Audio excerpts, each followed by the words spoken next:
All right, thank you very much, Janice. Well, this morning on Money Tuesday, we're giving you a social setting tip, if you will, to expand your business or maybe network more successfully to get that job.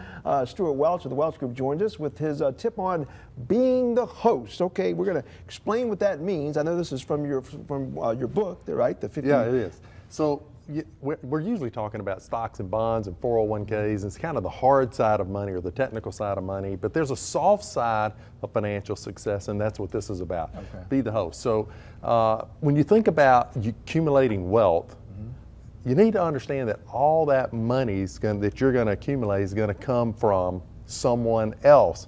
So the more someone else's you know, the more successful you're likely to be. Even if you're working for yourself, there's going to require someone else's, right? It absolutely is. And so I was actually very shy. I'm sure you go, I don't believe you, but that's true. I was like very shy. Yeah. And I learned this from a guy named Ed McMahon. He was the sidekick for Johnny Carson. Yeah, that's exactly right. So people are going, who's that? And I'm going, well, he's the Jimmy Fallon, the Steve Higgins and Jimmy Fallon of today. The late night. He started the late night. And he said, I used to be really shy, and then I took on this persona. I just decided when I stepped into a cocktail party or a room full of people, I was going to act as if I were the host. So if you were hosting a party at your house and you had a lot of people there, you're going to go around and meet everybody. I mean, that's just what a good host does. Right. And so what it forced him to do is kind of get out of himself and go around and start meeting people. Okay. And so I said, I'm gonna do that because I needed to do that in order to grow my business. I was in my 20s, and it was kind of awkward at first, but after a while it became much more natural. I began, and it really helped me come out of that. So how would this work in a business type setting? If I'm I have to go to a social setting and I have to meet and greet people and get to know people. So I think the thing is, what we naturally do, or at least what I naturally did, was I would find somebody I knew and I'd go straight to them and I'd kind of hug them and just survive the party. And this one, actually what you want to do is, again, if you kind of take that host persona, you're going to just move around the room and you're going to kind of force yourself to meet people.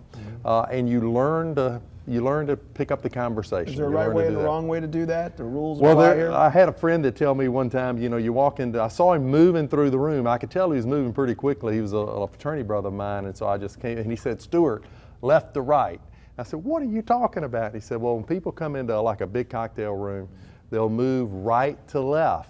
If you watch, people actually do that. He said, if you'll go left to right, he said, I can meet everybody in 10 minutes. I'll be out the door and go to the next party. Or unless they've had a lot of cocktails and they zigzag. Oh, that's exactly right. So what are some takeaways then? What should we take away from this? Somebody out there trying to expand their business or network? I think the thing is understand that if you're going to build your business, you need to meet a lot of people. You need to build a lot of relationships. So relationships are king, not only in business, but in everything.